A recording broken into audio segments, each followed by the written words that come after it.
Welcome back to Finnegan Begin Again. We have a friend visiting us today because we need these big, strong hands. This is Diggie. He's going to be joining us a lot because he also wants to restore an old car and he's going to learn with me.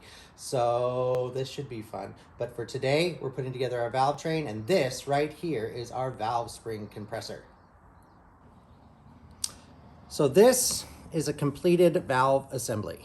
So we have our valve here inside of its keeper with its O-ring sealer. Here we have our valve spring, and back here is the valve keeper, valve spring keeper. So this all needs to be put together as one, and to get this keeper on, we need to compress this valve spring up the stem.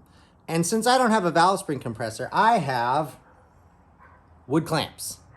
And it worked to get this one done, but my forearms are not strong enough, so that's why we've got Diggie here with the big football forearms, and we're gonna compress this first one. Let me find some keepers.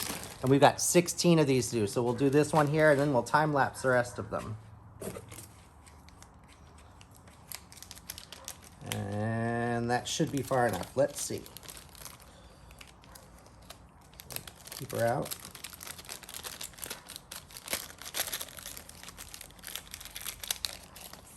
Slide that on, and we should have, go ahead and clamp it a little bit more.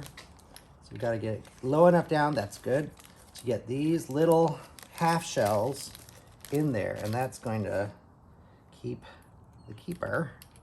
So the keepers for the keeper in there, and then go ahead and release. Yay, and we have two together now. Yep, see, you don't need to go buy an expensive valve spring compressor when you've got redneck ways. Very good. Warren's going to help us put these together too. Go ahead, put the valve inside. Nope, put the stem, the small side, inside the hole. This one? Yep. Okay, do that for every one of them. Put that down now and do it for all of them.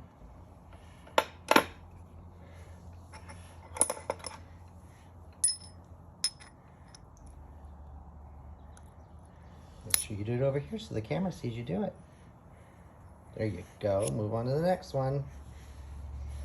Whoa.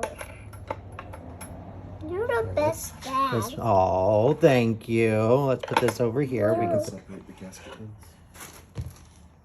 I catched it. It fell. This hole or the top? Oh.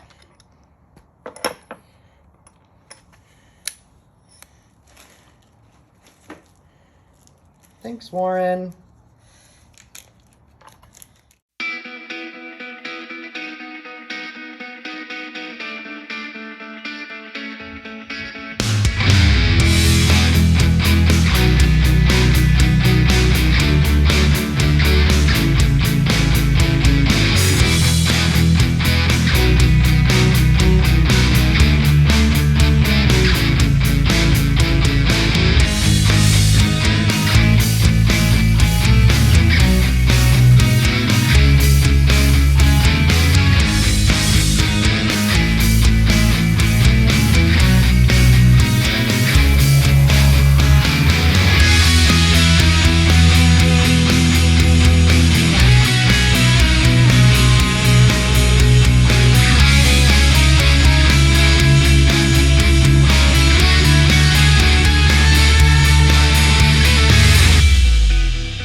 So one thing that needs to be done before I can get this camshaft in is I have to press on this aluminum camshaft gear, cam gear, onto the camshaft itself.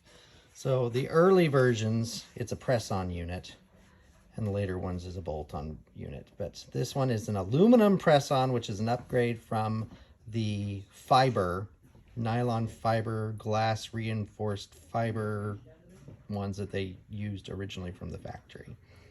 So we're going to go ahead and get this pressed on and continue with engine assembly. Yeah, so what you can do is bring that down. What I normally do is I'll bring this down here and just set it on your shoulder. And then you can bring this down, ratchet it down to where you want to be. And then you can get it centered on there a little bit better. You're gonna go and push down on it? It's not parallel. Well, it's not really centered. It needs to go back that way just a little bit. Yeah, there we go.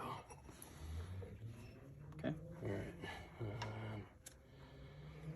A little something like that. These are my friends Bubba and Kevin. They have all the tools you need. It takes a village to make an idiot. Abso-frickin-lutely. All right, and then just Bora. and this is why it's not. There you go. Carefully. Safety squints. Let's check it.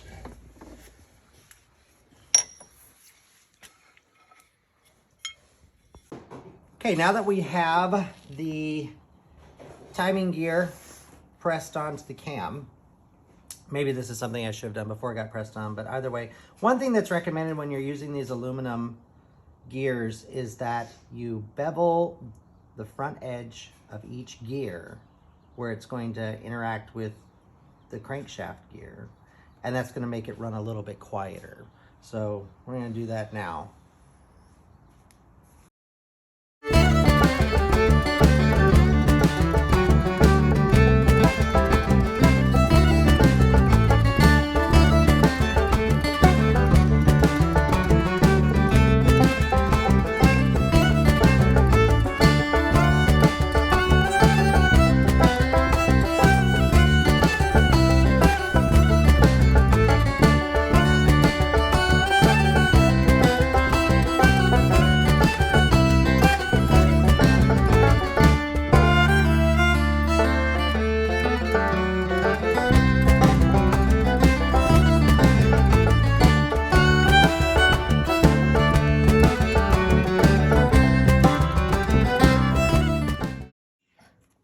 Okay, it's time to grease up the cam bearings and get the cam in place. So here we go. No, really. Can we put some grease on our fingers? Yes, you can get some grease on your fingers. Where do I put it? Look, I have some grease. Do I put it in the holes? I'll show you. I'll show you where you can put it. What hole? Can I put it in here? No. Where can I put mine? Which hole, Both Dad? can put it inside of this hoop right there on that shiny metal. Which one?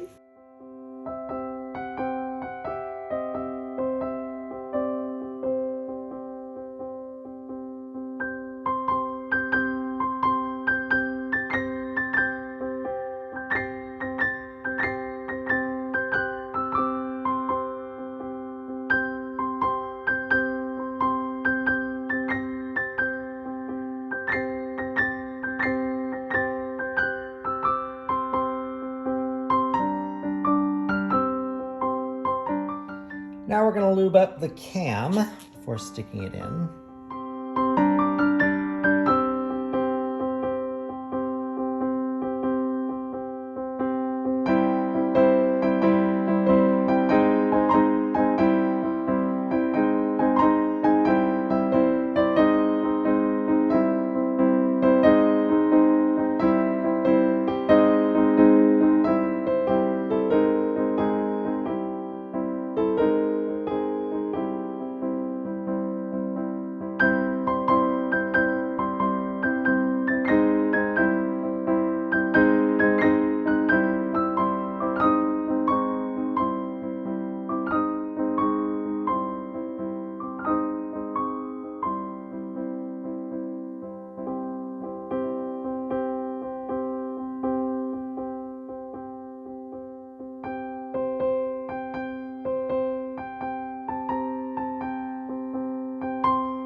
Okay, now we're going to feed the cam into the engine block.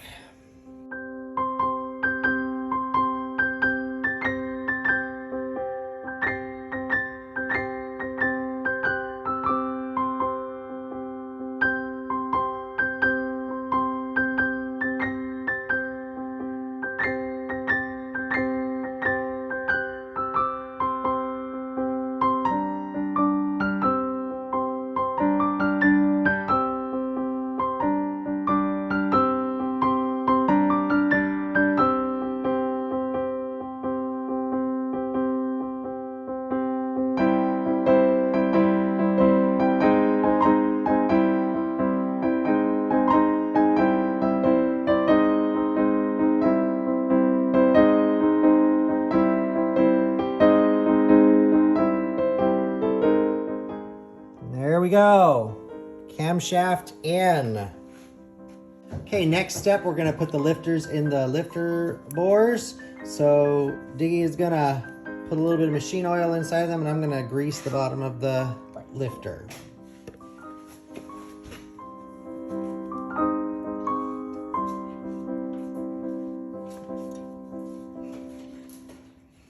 I want to put some.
Now comes the biggest pain in the butt part of doing a flathead, is putting the valve assemblies into the block. Now we've got one in, just so I could show Diggie how it's supposed to be done. Really the hardest part is just getting that C-clip that goes into this groove right here. And that holds the valve guide in place and prevents the valve from shooting up out of the top.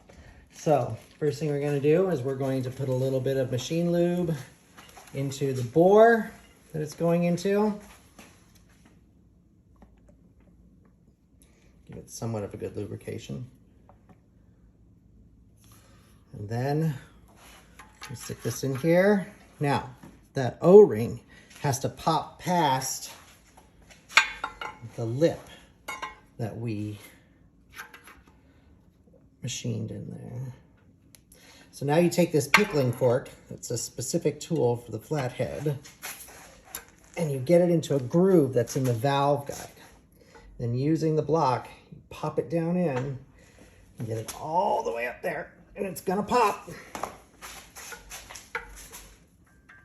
There we go. So now that's down in, and now you have to compress that down enough to get that groove for the C-clip such that it is exposed and Diggie can get the clip into place.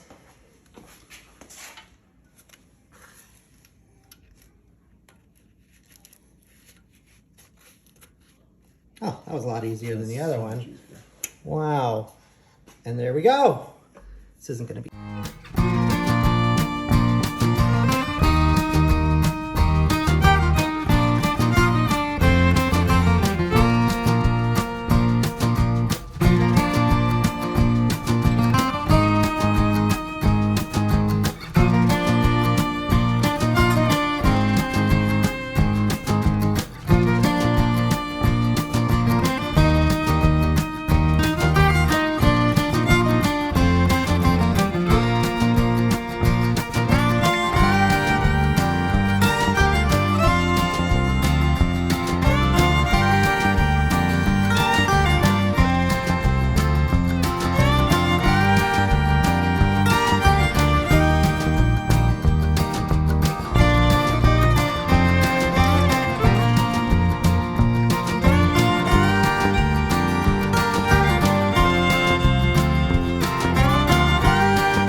can see that was a big old pain in the butt.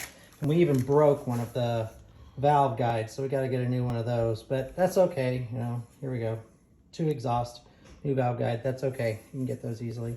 So don't want to show you the rest of it because we're going to be cussing a lot, and that'll probably be another 15 minutes of time lapse that you don't want to see. So we'll just get this side done and call it good. Yeah, what do you think, Diggie? Yeah.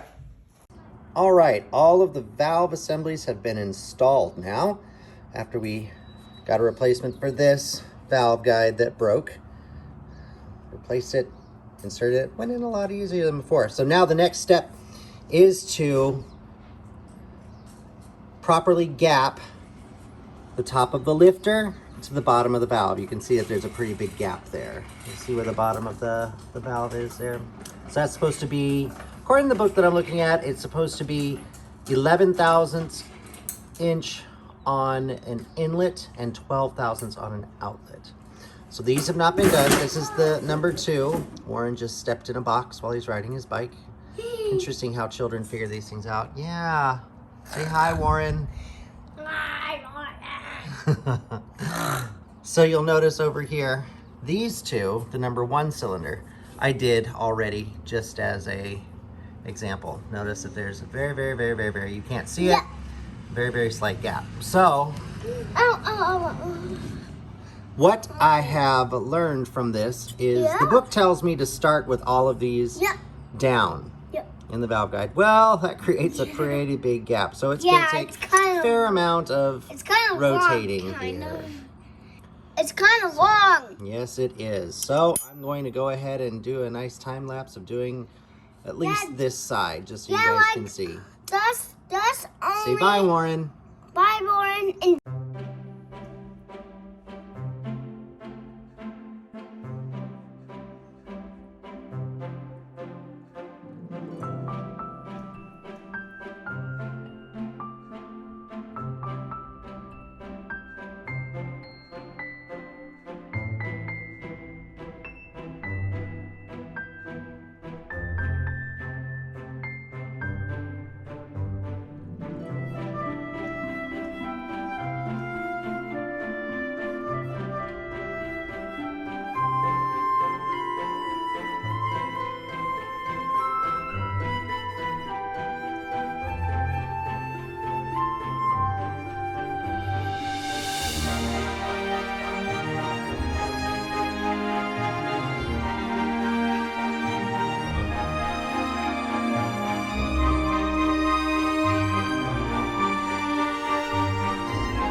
All right, so the number 2s are now gapped properly.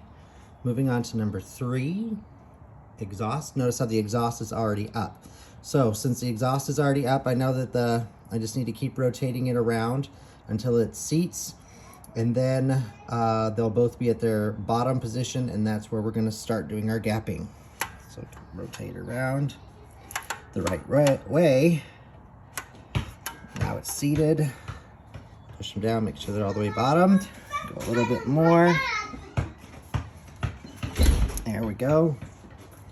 And you know that they're on the bottom of the cam. They're not on the lobe. That's where we're going to start doing our gapping. All right, I'm going to do the rest of it, and I'll get back to you when I'm done. Okay, that is the valve train set up, lash set. I have rotated everything around, double checked to make sure that even after a few rotations, the lash is still the same. So that means that we're going to be flipping this over and starting up with the crankshaft. start getting that in. Make sure that we've got the proper oil gap in here with some plastic gauge. And then we'll start installing the pistons to go around as well.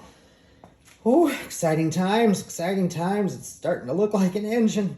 Look at this. Oh, get all that nice goop in there. Probably have to put a little bit more. But anyway, all right. I think we're gonna call it at that point for the evening. And we'll be moving on with an exciting crankshaft installation. 65 pounds of spinning iron. All right.